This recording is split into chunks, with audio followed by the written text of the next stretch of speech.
कहानी शुरू होती है हमारे हीरो चेन से, जिसका एक बहुत ही जरूरी टेनिस मैच होता है। वह नर्वस और घबराया होता है, लेकिन खुद को संभालता है और पूरी ताकत से खेलता है। आखिरकार वह जीत जाता है और पूरा कोर्ट लड़कियों की चीख पुकार से गूंज उठता है। हाँ दर्शकों, हैरान मत होना, सारी लड़कियां उसकी दीवानी हैं। मैच खत्म होते ही सभी उसकी तरफ दौड़ पड़ती हैं। कोई फोटो लेना चाहती है, कोई बस उसे छू लेना। सबकी नजर में चेन स्कूल का राजकुमार है, वो कूल लड़का जिससे कोई आसानी से बात नहीं कर सकता। उसकी पर्सनैलिटी हर दूसरे लड़के को जलन से भर देती है। लेकिन इस भीड़ में एक लड़की है जो हमेशा चेन को दूर से देखती है। हर बार जब वह उसे खेलते हुए या बस चलते हुए देखती है, उसका दिल जोर जोर से धड़कने लगता है। यही लड़की है लुलू, हमारी बिखरी हुई बदकिस्मत हीरोइन। वह हमेशा परछाइयों में रहती है और कभी चेन के पास जाने की हिम्मत नहीं करती। उसे खुद पर बिल्कुल भरोसा नहीं है। उसे लगता है कि वह चेन के लायक नहीं है। वह अपने प्यार का इजहार करने से डरती है, क्योंकि उसे लगता है कि चेन उसे सबके सामने ठुकरा देगा और पूरी स्कूल उसकी बेइज्जती करेगी। फिर भी उसका प्यार उसे चैन से जीने नहीं देता। इसलिए वह एक फेसबुक अकाउंट बनाती है, जहां वह अपनी सारी कल्पनाएं लिखती है, वो पल जिनका वह सपना देखती है, वो सीन जिन्हें वह चेन के साथ जीना चाहती है। हर पोस्ट के बाद उसे लगता है कि वह चेन के थोड़ा और करीब आ गई है,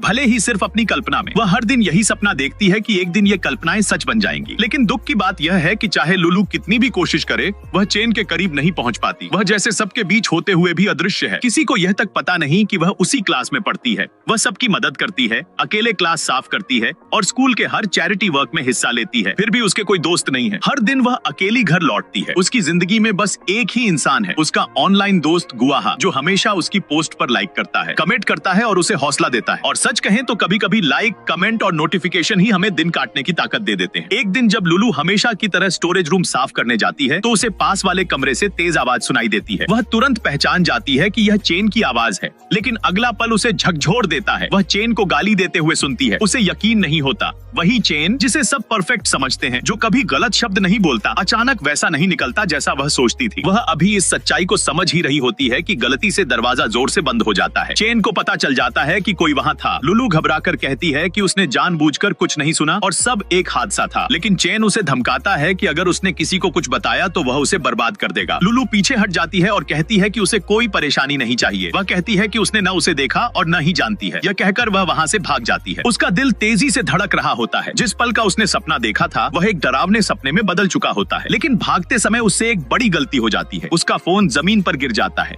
चेन वह फोन उठाता है और संयोग से उसका वही अकाउंट खोल लेता है, जिसमें लुलू ने उसके बारे में सारी कल्पनाएं लिखी होती हैं। वह सब कुछ पढ़ लेता है, उसके प्यार से लेकर उन पलों तक जिनका उसने सपना देखा था। चेन का चेहरा बदल जाता है। उसे सच्चाई समझ आ जाती है। वह लुलू का वो राज जान जाता है जिसे उसने पूरी दुनिया से छुपा रखा था। उधर लुलू को अभी तक पता ही नहीं होता कि उसका फोन गिर गया है। तभी अचानक चेन उसके सामने आकर पूछता है कि उसका फोन कहाँ है। उस पल उसे एहसास होता है कि उसका फोन खो गया है। चेन